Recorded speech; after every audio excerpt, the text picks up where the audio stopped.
Good morning students.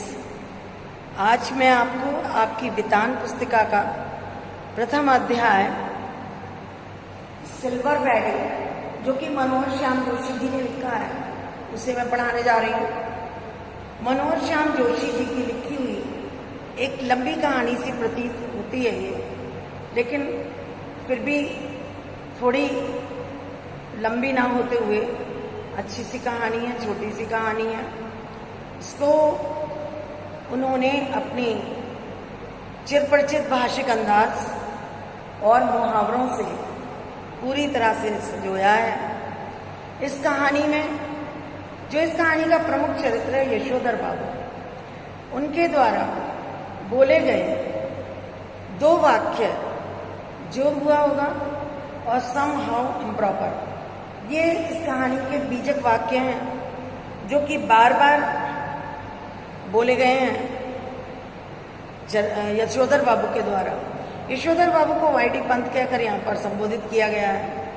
इन दो वाक्यों के द्वारा यशोधर बाबू के हृदय में उठते हुए एक अंतर्द्वंद्व का उन्होंने चित्रण किया है। जो हुआ होगा के द्वारा वो किसी भी चीज को यथास्थिति स्वीकार कर लेने वाले हैं, और उसके अतिरिक्त सम हाउ इम्प्रॉपर उनकी अनिर्णायक गति को प्रदर्शित करता है। तो देखते हैं कि इस कहानी में उन्होंने युवाओं द्वारा एक आधुनिक परिवेश को मान्यता दिए जाने के ऊपर और किसी भी चीज को अपने संस्कारों से यथास्थिति स्वीकार कर लेने के लिए एक अंतर्द्वंद्व को उन्होंने यहाँ पर प्रदर्शित किया। तो ये मैं कहानी आपको बताने जा रही हूँ। कहानी का शीर्षक जैसा कि आप देख रहे हैं, silver wedding. Silver wedding, wedding का मतलब होता है शादी। तो आपने देखा होगा कि अब तो ये प्रचलन हो गया है, वैसे ये विदेशी संस्कारों की चीज है। हमारे यहाँ सिल्वर जुबली और गोल्डन जुबली नहीं मनाई जाती। जब किसी की शादी को 25 साल पूरे हो जाते हैं तो सिल्वर जुबली, और जब 50 साल हो जाते हैं तो गोल्डन जुबली बनाया जाता है, और उस पर एक उत्सव सा होता है। तो इस कहानी में भी यही चीज दिखाई है, जिसको उनके बच्चे पसंद करते हैं, जो कि थोड़े आधुनिक हैं। लेकिन यशोधर बाबू पंत को ये सारी चीजें अच्छी नहीं लगती हैं। तो यहाँ कहानी स्टार्ट होती है ऑफिस से। यशोधर बाबू पंत यानी वाईडी पंत जो थे, वो एक ऑफिस में सेक्शन ऑफिसर थे, और बिल्कुल टाइम की पंक्चुअल दिखाए गए हैं। तो समय की पाबंदी उनके अंदर कूट कूट कर भरी हुई है। जैसे ही उन्होंने मेज पर से अपनी निगाह ऊपर उठाई तो उनके ऑफिस की दीवार घड़ी 5:25 दिखा रही थी, और उन्होंने इसी के साथ साथ अपनी आखिरी फाइल का लाल फीता बांधकर उठ गए। वो अपनी कलाई घड़ी में समय देखा, उसमें 5:30 हो रहे थे।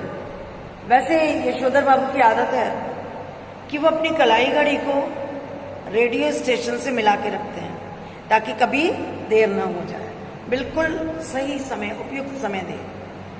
तो उन्हें लगा कि ऑफिस की घड़ी थोड़ी सुस्त है, तो उन्होंने उसको ही सुस्त ठहराया, क्योंकि उनकी अपनी घड़ी पे तो उन्हें पूरा भरोसा था। उन्होंने फाइल को आउटरे में डाल करके और एक निगाह अपने मातहतों पर डाली। मातहत मीन्स जो उनके अंडर सुपरविजन में, यानी उनके जो नीचे काम करते थे, ठीक है, उनको मातहत बोला गया है, उनके लिए जो कार्य करते थे। तो उन पर उन्होंने एक निगाह डाली, जो कि उनके ही कारण 5 बजे के बाद भी दफ्तर में बैठने के लिए मजबूर होते हैं। वैसे दफ्तर का टाइम जो होता है वो 9 से 5 या 10 से 5 रहता है। तो जब अगर बॉस बैठा होता है तो उसके साथ में जो और लोग होते हैं काम करने वाले, क्लर्क वगैरह, वो लोग भी बॉस के साथ साथ बैठने के लिए मजबूर होते हैं। उन्हें लगता है कि जब हमारे ऑफिसर बैठे हुए हैं तो हमको भी बैठना पड़ेगा। तो यहाँ पर वो कहते हैं कि उन्होंने एक निगाह उन पर डाली, जो कि बेचारे मजबूरी में बैठे हुए थे।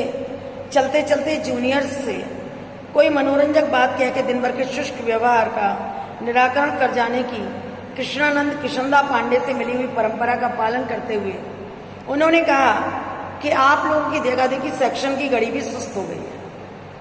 उन्होंने अपने इसमें एक गुरु माने हैं, कृष्णानंद उनका नाम था, जैसे किशनदा बोलते थे वो उनको वो अपने जीवन में एक पथ प्रदर्शक के रूप में लेते हैं और उनको अपना गुरु भी मानते हैं, बड़ा भाई भी मानते हैं। उनके अनुसार ही उन्होंने कोई मनोरंजक सी बात कह करके हंसाने की उद्देश्य से कि मतलब पूरे दिन तो बॉस जो है वो अपने जो मातहत लोग होते हैं जो उनके अंडर में काम करते हैं उनसे बड़ा शुष्क सा व्यवहार रहता है, एक बॉस और एक मातहत का।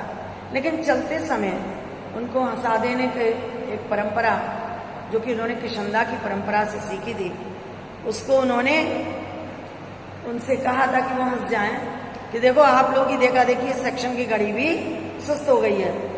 अच्छा, उन्हीं में सीधे असिस्टेंट ग्रेड से आए हुए एक नए छोकरे चड्डा उसका सरनेम है, पंजाबी होते चाहे सरदार या पंजाबी, उसने अपनी चौड़ी मोहरी वाली पतलून और ऊंची अड़ी वाले जूतों को, जिन्हें कि पंत जी समहाउ इम्प्रॉपर ही कहते थे, उन्हें वो चौड़ी मोहरी वाली पैंट यानी फैशन परस्त था वो लड़का, और ऊंची अड़ी के जूते वो पंत जी को कभी बांधे नहीं थे, वो उनकी निगाहों में समहाउ इम्प्रॉपर थे। थोड़ी बदतमीजी सी की जब उन्होंने ये बात कही तो वो हंसने की बजाय थोड़ा सा बदतमीजी पे उतर आया।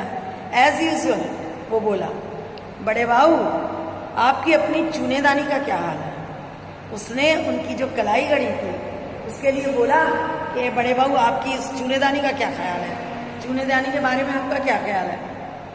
पंत जी ने चड्डा की धृष्टता को अनदेखा कर दिया, मतलब उसकी जो ये बदतमीजी थी उसको उन्होंने निगलेक्ट कर दिया, अनदेखा कर दिया, और बोले मिनट टू मिनट करेक्ट चलती है। चड्डा ने कुछ और दृष्ट होकर के पंत जी की कलाई थाम ली, यानी पंत जी की कलाई पकड़ ली। इस तरह की दृष्टता का प्रकट में विरोध करना यशोधर बाबू ने छोड़ दिया है।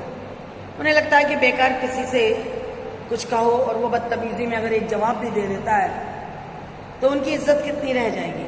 उसने क्या किया, उनकी कलाई पकड़ ली, और यशोधर बाबू मन ही मन उस जमाने को याद करने लगे जब वो दफ्तर में किशनदा को भाई साहब नहीं बल्कि साहब कहते थे और समझते भी थे। भाई घर पे आप चाहे भाई हैं या कोई भी रिश्ता बना के चल सकते हैं, लेकिन ऑफिस में वो आपके साहब हैं। तो उन्होंने कुछ कहा नहीं उससे प्रत्यक्ष में तो, लेकिन दिल ही दिल में अपने किशनदा को याद किया जिनको बड़े भाई के समान मानते थे और उनको ऑफिस में वो साहब मानते थे, साहब ही कहते थे। घड़ी की ओर देखकर वो बोला, बाबा आदम के जमाने की है बड़े बाबू ये तो, अब तो डिजिटल ले लो, एक जापानी सस्ती मिल जाती है। उसने कहा ये घड़ी तो आपकी बाबा आदम के जमाने की। बाबा आदम का जमाना मीन्स बहुत पुरानी हो गई। अब तो आप एक काम करो, एक डिजिटल घड़ी ले लो, बड़ी सस्ती सी आ जाएगी और सही वक्त देगी। तो यशोधर बाबू ने कहा कि ये घड़ी तुम्हें पता है मुझे शादी में मिली थी, हम पुरानी चाल के, हमारी घड़ी भी पुरानी चाल की। उन्होंने कहा भाई हम पुराने समय के, हमारी घड़ी भी पुराने समय की, और तुम जानते हो ये घड़ी तो मुझे मेरी शादी में मिली थी। यही बहुत है कि अब तक राइट टाइम दे रही है, यानी बिल्कुल सही चल रही है, यही बहुत है इस घड़ी के लिए। क्यों कैसी रही, उन्होंने ये बात बोल करके ये फिक्रा कसा, क्यों कैसी रही, जैसे हम किसी की बात का अच्छे से उत्तर दें और फिर कहते हैं क्यों कैसी रही। इस तरह का नहले पे दहला जवाब देते हुए एक हाथ आगे बढ़ा देने की परंपरा थी रेमजे स्कूल अल्मोड़ा में। अब हम ही लोग अगर जैसे बात करते हैं, किसी ने हमसे कुछ कहा, हमने उसकी बात काटी और एक जवाब मार दिया, हम कहते हैं क्यों कैसी रही, हम हाथ में हाथ मिलाते हैं और हंसते हैं। तो ये वाली परंपरा, मतलब ये वाली आदत जो थी वो जब रेमजे स्कूल अल्मोड़ा में पढ़ते थे वहाँ पे बच्चे किया करते थे, तो वो आदत उनमें अभी तक है, वो ऐसे ही बोलते हैं। उसी स्कूल से यशोधर बाबू ने कभी मैट्रिक की परीक्षा पास की थी। कहाँ से की थी? अल्मोड़ा में रेमजे स्कूल। इस तरह के आगे बढ़े हुए हाथ पर सुनने वाला बतौर दाद अपनी हाथ मारा करता था। बतौर दाद देना मतलब उसको स्वीकार करना या उसको शाबाशी देना, तो वो अपना हाथ मार के उसको एक्सेप्ट करता था, उसको स्वीकृति देता था। और वक्ता और श्रोता दोनों ठिठा के हाथ मिलाया करते थे, यानी कहने वाला भी और सुनने वाला भी। ऐसी ही परंपरा किशनदा के क्वार्टर में भी थी। जब वो किशनदा के क्वार्टर में थे तो ऐसी ही परंपरा वहां पर भी थी, जहां रोजी रोटी की तलाश में आए यशोधर पंत नामक एक मैट्रिक पास बालक को शरण मिली थी। कभी रोजी रोटी की तलाश में शहर आए थे यशोधर बाबू कभी किसी समय, तो किशनदा के क्वार्टर में ही उनको सबसे पहले शरण दी गई। वो वहीं पर रहे थे और किशनदा जो थे वो कुंवारे थे, यानी उनकी शादी नहीं हुई थी, अनमैरिड थे। पहाड़ से आए हुए कितने ही लड़के ठीक ठिकाना न होने के पहले उन्हीं के यहाँ रह जाते थे। उनकी आदत बहुत अच्छी थी, वो सबको अपने पास रख लेते थे। मैस जैसी थी। मैस आप लोग परिचित होंगे, हॉस्टल में पढ़ते हैं बच्चे तो मैस में खाना खाते हैं जो कि स्कूल की तरफ से बनवाया जाता है। तो एक मैस जैसी ही थी, मिलकर लाओ, मिलकर खाओ और पकाओ। यशोधर बाबू जिस समय दिल्ली से आए थे उनकी उम्र सरकारी नौकरी के लिए बहुत छोटी थी। कोशिश करने पर भी बॉय सर्विस में भी नहीं लगाए जा सके वो।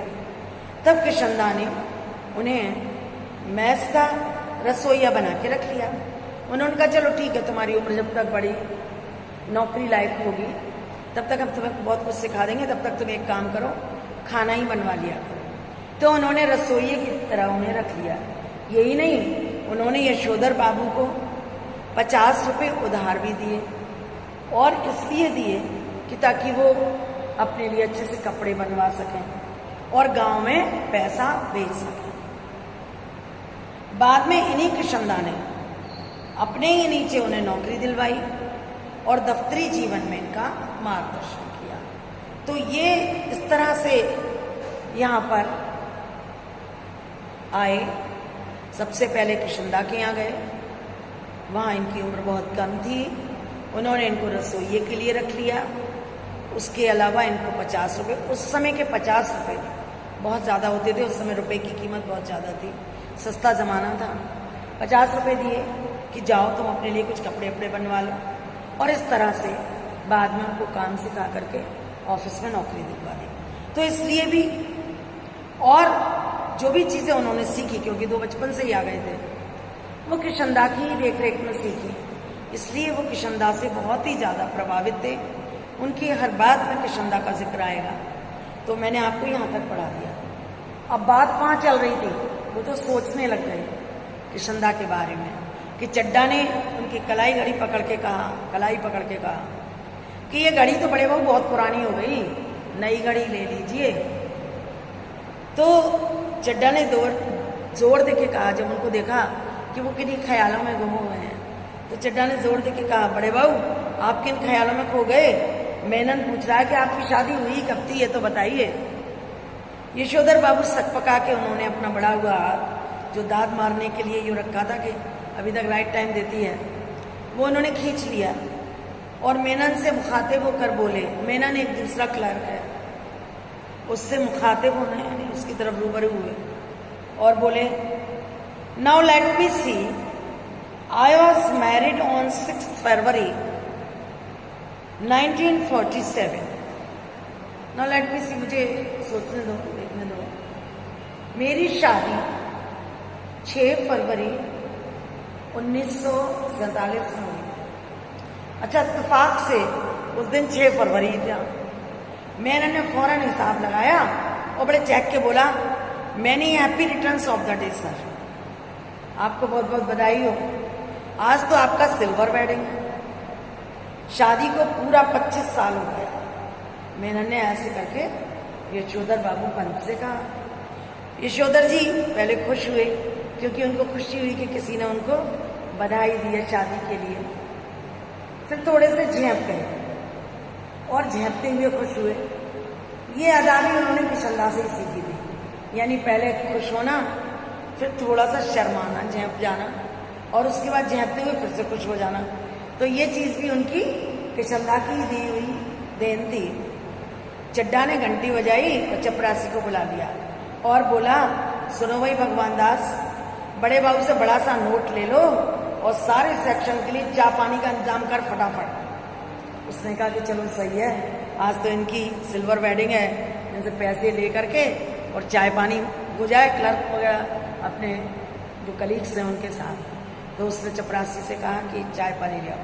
यशोधर जी बोले अरे अरे ये वेडिंग एनिवर्सरी वगैरह ये सब तो गोरे साहबों के चोचले यानी अंग्रेजों के वो है परंपरा है, यहाँ तो नहीं चलती है, विदेशी परंपरा है। हमारे यहाँ थोड़ी ना मानते हैं इसको, हम लोग तो भारतीय हैं, हमारे यहाँ कब होती है ये सिल्वर वेडिंग वगैरह। खैर चड्डा बोला मिक्सचर मत पिलाइए गुरुदेव। उसने कहा कि भाषण तो दो मत, चाय मट्ठी लड्डू बस इतना ही तो सौदा है। हम चाह रहे हैं चाय हो जाए, मट्ठी हो जाए थोड़ी सी और लड्डू हो जाए, बस इतना ही तो मांग रहे हैं। और इसमें कौन सी आपकी माया निकली जानी है, कौन से आपके ज्यादा रुपए खर्च हो जाएंगे। यशोधर बाबू ने सोचा कि अब तो करना ही पड़ेगा, तो उन्होंने जेब से बटुआ निकाला और बटुए में से 10 रुपए का नोट निकाला और बोले आप लोग चाय पीजिए दैट तो आई डू नॉट माइंड, लेकिन जो हमारे लोगों में कस्टम नहीं है उस पर इंसिस्ट करना दैट मैं सम हाउ इम्प्रॉपर फाइंड करता हूँ। यशोधर बाबू का जो अंदाज है बात करने का, उसमें लेखक ने इंग्लिश और हिंदी दोनों का ही सम्मिश्रण दिखाया है। उन्होंने कहा चलो ठीक है ये 10 रुपए ले जाओ भाई चपरासी से कहा, और इन लोग के लिए चाय वाय करो और फिर डोंट माइंड, क्योंकि मुझे ये सारी चीज़ें समाव इम्प्रॉपर लगती हैं, इसलिए मैं तो आपका साथ दूंगा नहीं, आप लोग चाय वाय पियो। चड्डा ने 10 का नोट चपरासी को दे दिया और पुनः बड़े बाबू के आगे हाथ फैला दिया कि अरे एक नोट से सेक्शन का क्या बनता है, 10 रुपए में इतने सारे लोगों का क्या बनेगा। 30 रुपए हो तो चुग्गे भर का जुगाड़ करा सके। चुग्गे भर का मतलब थोड़ा थोड़ा चखने के लिए मिल जाए सबको, 30 रुपए तो दो कम से कम। तो उसने चपरासी से ये बात कही। सारा सेक्शन जानता है कि यशोधर बाबू अपने बटुओं में 100-150 रुपए हमेशा रखते हैं, इससे ज्यादा नहीं रखते हैं। भले ही उनका दैनिक खर्च नगण्य है, रोजाना खर्चा बिल्कुल भी नहीं है उनका, चाहे वो कुछ भी खर्च ना करें, लेकिन फिर भी अपने बटुए में वो 100-150 रुपए हमेशा रखते हैं। और तो और बस टिकट का भी खर्चा नहीं है, बस के पैसे भी खर्च नहीं करते। गोल मार्केट से सेक्रेटरिएट तक पहले साइकिल से आते जाते थे। गोल मार्केट एक स्थान है, वहां से सेक्रेटरिएट तक पहले साइकिल से आ जाते थे, इधर पैदल आने जाने लगे अब, लेकिन वो अब पैदल ही चले आते हैं ऑफिस के लिए, क्योंकि उनके बच्चे आधुनिक युवा हो चले हैं। आप मालूम, क्योंकि पीढ़ी जनरेशन गैप तो आता है। हमारे समय में जो चीजें थी वो आने वाले समय में बच्चों के लिए नहीं है। जो हमारे लिए ख्वाब थी वो आजकल साकार हो गई। तो उनके बच्चे भी इसी रीति से चल रहे थे, वो आधुनिक परिवेश में पल रहे थे और अब युवा भी हो गए थे, बड़े बड़े बच्चे हो गए थे, तो वो अपनी चलाने लगे थे। उन्हें अपने पिता का साइकिल पे सवार होके जाना सख्त नागवार गुजरता था। बहुत ज्यादा इसको बुरा मानते थे कि साइकिल पे चढ़ के हमारे पिताजी जाएं। बच्चों के अनुसार साइकिल तो चपरासी चलाते हैं, जबकि आप सेक्शन ऑफिसर हैं, तब भी आप साइकिल पे जाएंगे। साइकिल तो एक चपरासी के पास होती है। बच्चे चाहते हैं कि पिताजी स्कूटर ले लें, लेकिन पिताजी को समहाउ स्कूटर निहायत बेहुदा सवारी मालूम होता है। यशोधर बाबू को वो स्कूटर जो है वो बहुत ज्यादा बेहुदा सवारी लगता है, उन्हें बिल्कुल पसंद नहीं है। बच्चे चाहते हैं कि वो स्कूटर ले लें, लेकिन वो नहीं लेना चाहते। और कार जब अफोर्ड नहीं की जा सकती तो उसकी बात सोचना ही क्यों। उसको जब वो अफोर्ड ही नहीं कर सकते हैं तो उसके बारे में फिर सोचें क्यों। उनके विचार बिल्कुल अलग हैं अपने बच्चों से। चड्डा के जोर देने पर बड़े बाबू ने 10-10 के 2 नोट और निकाले, लेकिन सारे सेक्शन के इसरार करने पर भी वह अपनी सिल्वर वेडिंग की इस दावत के लिए रुके नहीं। उन्होंने 2 नोट और निकाल के दे दिए, लेकिन जब उन लोगों ने कई बार कहा कि आप भी रुक जाइए, थोड़ा आप भी खा पी लीजिए, तो वो अपनी सिल्वर वेडिंग की इस दावत के लिए वहां पर रुके नहीं और वहां से चल दिए। मातहत लोगों से चलते चलते थोड़ा हंसी मजाक कर लेना किशनदा की परंपरा में है। जो किशनदा से उन्होंने सीखा है वो उसी को आगे बढ़ाते हैं। तो अपने माता लोगों से थोड़ा, अपने जूनियर से थोड़ी बहुत हंसी मजाक कर लेना, ये तो चलता है, क्योंकि ये तो किशनदा की परंपरा में था। उनके साथ बैठ के चाय पानी और गप्पाष्टक में समय बर्बाद करना, ये उनकी परंपरा के विरुद्ध है। यानी अपने जूनियर्स के साथ बैठ के हंसी मजाक करो और समय बर्बाद करो, चाय पानी उनके साथ बैठ के पियो, उसमें उनकी वो सम्मान या वो इज्जत नहीं रहती। ऐसा किशनदा के द्वारा माना जाता था और यही उनकी किशनदा की परंपरा के विरुद्ध था, इसलिए उन्होंने वहां पर रुकना उचित नहीं समझा। इधर यशोधर बाबू दफ्तर से लौटते हुए रोज बिरला मंदिर जाने और उसके उद्यान में बैठ के कोई प्रवचन सुनने अथवा स्वयं ही प्रभु का ध्यान लगाने की उन्होंने एक नई रीति अपनाई है। अब क्या, उनका मन थोड़ा सा, घर में बच्चे अपने मन के हैं, सुनते नहीं है ज़्यादा, तो वो जब ऑफिस से लौटते थे तो रास्ते में बिरला मंदिर पड़ता था, तो वो लौटते समय बिरला मंदिर में चले जाते थे और वहाँ उसके बिरला मंदिर के उद्यान में बैठ कर के और आराम से प्रवचन जो चल रहे होते थे वहाँ पर उन्हें सुनते थे। और सुनने के बाद स्वयं ही प्रभु का ध्यान लगाते थे। ये उन्होंने अपने जीवन में एक नई आदत डाली है, एक नई रीति अपना ली है। ये बात उनकी पत्नी और बच्चों को बहुत अखरती है। उनकी पत्नी भी और उनके बच्चे, पत्नी भी अपने बच्चों का साथ देती है, तो उनकी पत्नी और उनके बच्चे जो है ना, वो इस चीज़ को बिल्कुल स्वीकार नहीं करते। वो कहते हैं ये चीज़ गलत है, बब्बा आप कोई बुड्ढे थोड़े हैं जो रोज़ रोज़ मंदिर जाएं।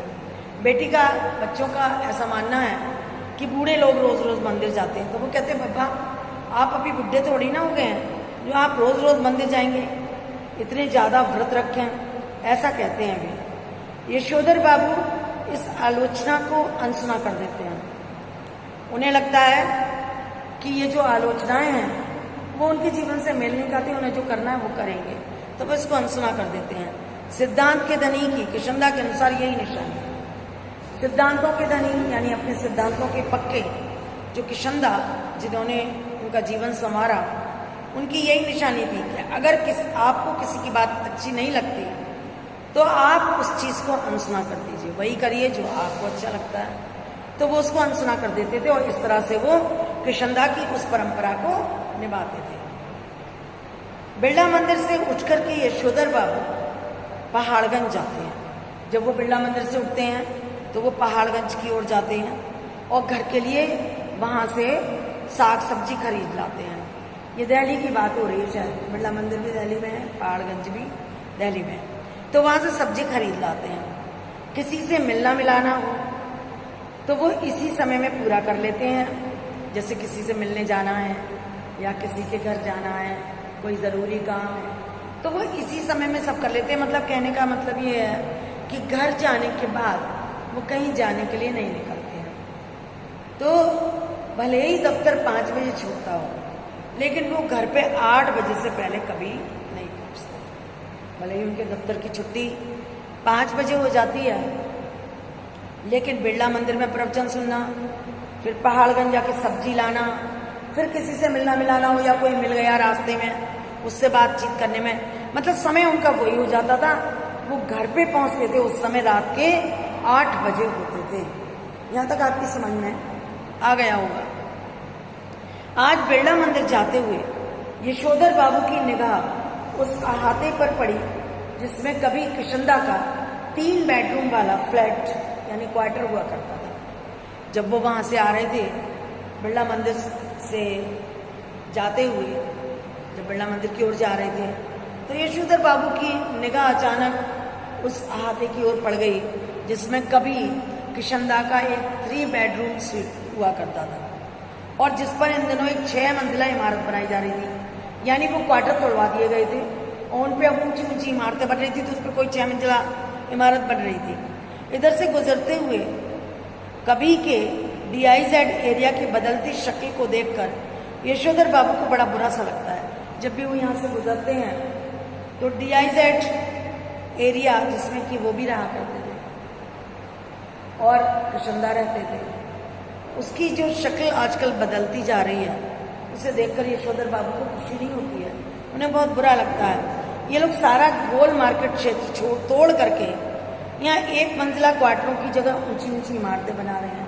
पहले यहाँ पे एक मंजिला इमारत होती थी, अब उस पूरे गोल मार्केट को लोगों ने तोड़ दिया है और उसके स्थान पर ये ऊंची ऊंची इमारतें बनवा रहे हैं। यशोधर बाबू को पता नहीं कि वे लोग ठीक कर रहे हैं या गलत कर रहे हैं, वो नहीं जानते कि सब कुछ सही हो रहा है या गलत हो रहा है, पर उन्हें ये जरूर पता है कि गोल मार्केट के तोड़वाए जाने से उनकी यादों का जो गोल मार्केट था उसका गम मनाने के लिए इसी क्षेत्र में डटे रहना निहायत जरूरी है। यानी उन्हें इतना तो नहीं मालूम कि ये ठीक हो रहा है गलत हो रहा है, लेकिन इतना जरूर पता है कि उनकी यादों का जो गोल मार्केट है उसका टूट जाना, ढहा दिया जाना मतलब टूट जाना, उसका गम मनाने के लिए थोड़ी देर यहाँ रुक के जाना वो जरूरी है।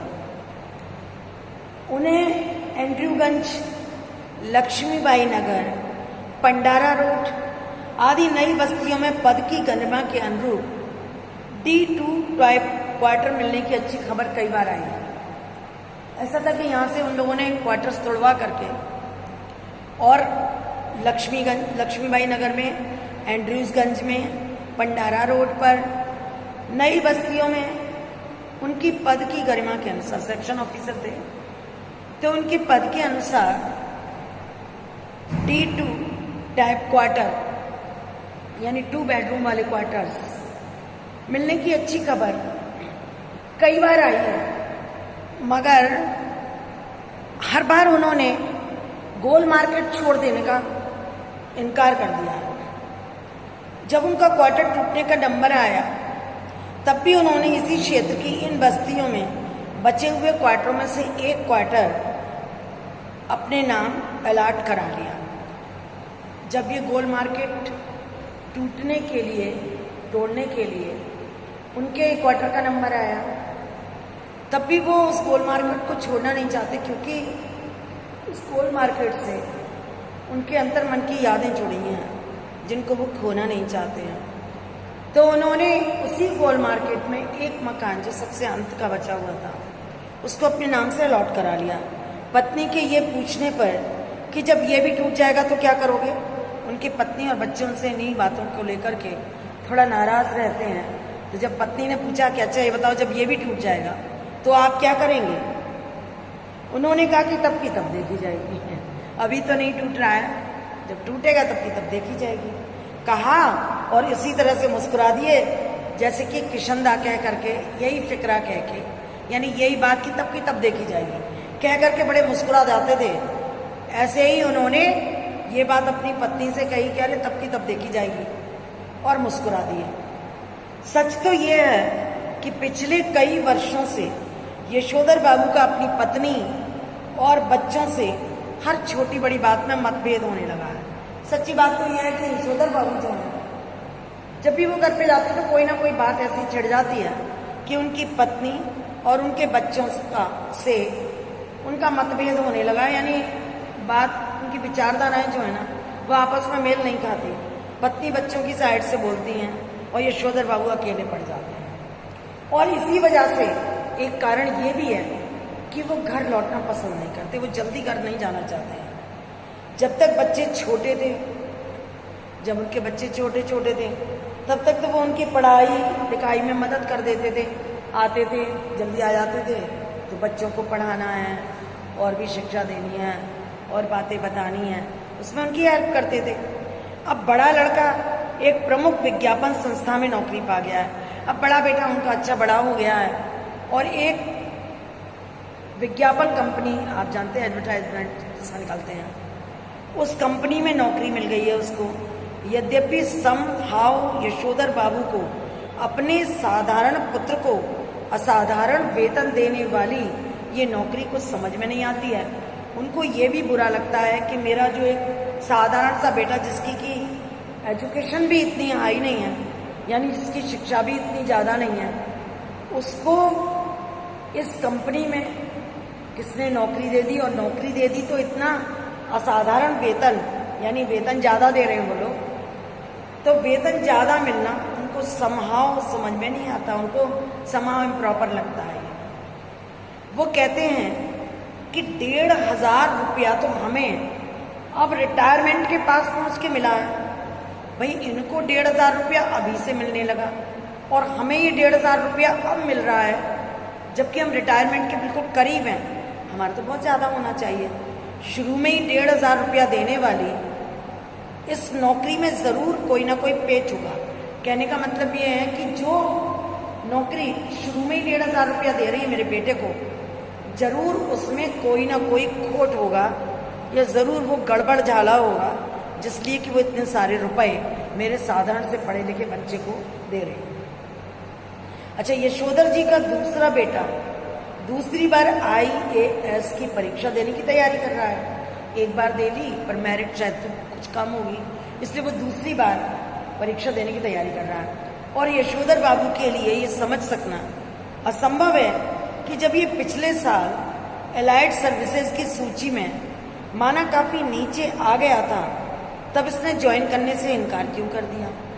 और उनकी समझ में ये बात अभी तक नहीं आई कि पिछली साल जब ये पास हो गया और एलाइड सर्विसेज की सूची में बहुत नीचे पे इसका नाम था, लेकिन जॉब तो मिल ही रही थी, तो उसको मना करने, उसको ज्वाइन करने से इसने इनकार क्यों कर दिया। उनका तीसरा बेटा स्कॉलरशिप लेकर अमेरिका चला गया है, यानी थोड़ा इंटेलिजेंट है, तो उसको गवर्नमेंट से स्कॉलरशिप मिली, वजीफा मिला और वो अमेरिका चला गया है। उनकी एकमात्र बेटी न केवल तमाम प्रस्तावित वर अस्वीकार करती चली जा रही है, और इस तरह से आपने देखा कि 3 बेटे और 1 बेटी। बेटी जो है उनकी और ज़्यादा आधुनिक है, वो जितने भी वर आते हैं उनको अस्वीकार कर देती है। जितने प्रस्तावित यानी जिनके प्रस्ताव आते हैं जिन लोगों के उनके पास कि हमारा लड़का आपकी बेटी के लिए उचित है, उनको वह स्वीकार करती चली जा रही है। बल्कि डॉक्टरी की उच्चतम शिक्षा के लिए स्वयं भी अमेरिका चले जाने की धमकी दे रही है। और जब ज़्यादा जोर दे के कहते हैं यशोधर बाबू, तो वो कहती है कि मुझे भी डॉक्टरी पढ़नी है, तो मैं उसकी हायर एजुकेशन के लिए भाई के पास अमेरिका ही चली जाऊंगी। ये वो उनको धौंस देती है, यानी उसकी धमकी देती है।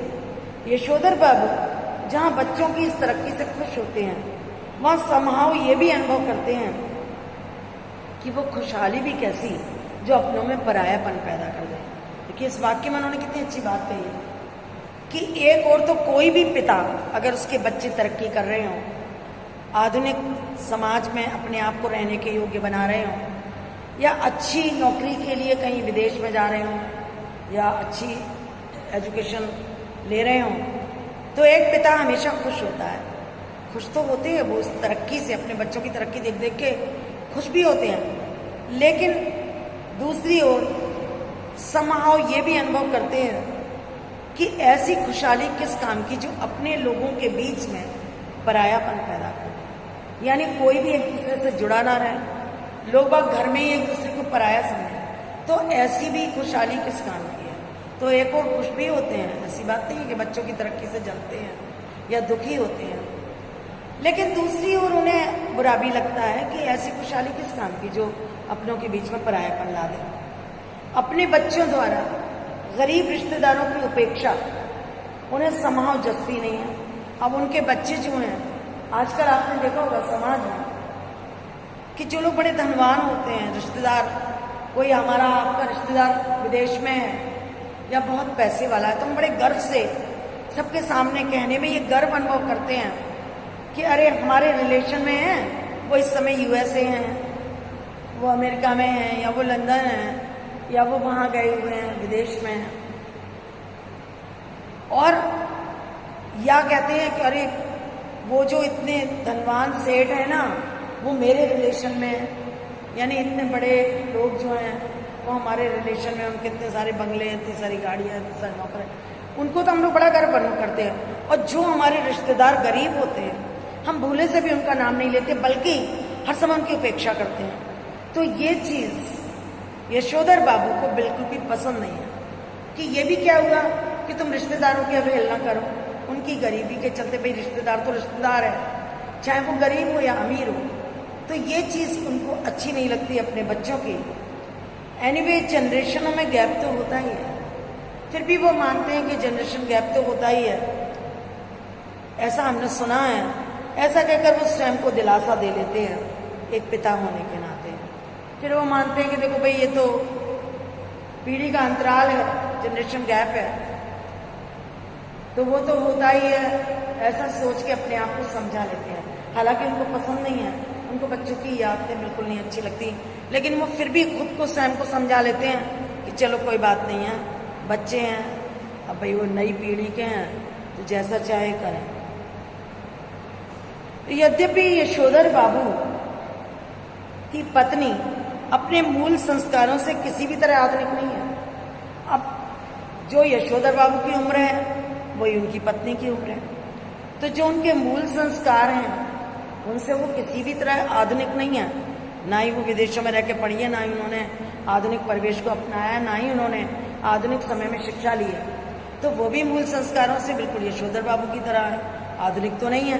तथापि बच्चों की तरफदारी करने की मातृसुलभ मजबूरी ने उन्हें भी मॉड बना डाला है। लेकिन मातृसुलभ यानी माँ के लिए एक स्वाभाविक है कि अपने बच्चों की तरफदारी करना। आपने देखा होगा कभी कभी पिता डांट भी दें कि नहीं ये कि वहाँ पार्टी में जाने का नहीं जाओगे, ऐसी रात में कोई जाने का वो नहीं है, तो मम्मी फिर भी थोड़ा फेवर कर लेती है, अरे अब आज के समय में सब लोग जाते हैं तो बच्चे चले जाएंगे तो क्या होगा। तो यही चीज़ उनकी पत्नी के अंदर भी आ गई है।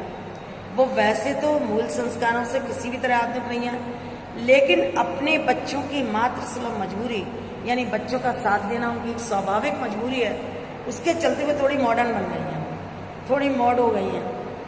कुछ ये भी है कि जिस समय उनकी शादी हुई थी यशोधर बाबू के साथ, गांव से आए ताऊजी उनके 2 विवाहित बेटे भी रहा करते थे। एक बात ये भी है कि जब उनकी शादी होके आई थी तो वो उन्हें शहर लेके आई, क्योंकि खुद भी शहर में जॉब कर रहे थे। तो उस समय उनके जो ताऊजी थे यशोधर बाबू के, वो और जो उनके 2 बेटे थे वो, और उनकी भी शादी हो गई थी, वो उनके साथ ही गांव से आए, तो वो भी एक ही फ्लैट में रहते थे। इस संयुक्त परिवार में, अब ये देखिए कंबाइंड फैमिली थी, एक संयुक्त परिवार था, उसमें पीछे ही पीछे बहुओं में गजब के तनाव थे। आपने देखा होगा कि जो कंबाइंड फैमिलीज होती हैं उनमें सबसे ज्यादा तनाव होते हैं बहुओं में आपस में, कि देखो उन्होंने अपनी बहू के लिए ये चीज ला के दी, हमारे पास नहीं है, या हमारी जेठानी के पास तो ये सारी चीजें हैं, हमारे जेठ जी ने ला के दी हैं और तुमने हमारे लिए तो लाई नहीं है। तो इस तरह से बहुओं में या प्रतिस्पर्धा करने की जो एक आदत होती है, होड़ लगाने की, वो सब बहुओं में होती है। तो पीछे पीछे उनमें गजब के तनाव थे, लेकिन ताऊ जी के डर के मारे कोई कुछ कह नहीं पाता था, क्योंकि संस्कार ऐसे मिले थे कि बड़ों के सामने मुंह खोलना बड़ा ही बुरा माना जाता था।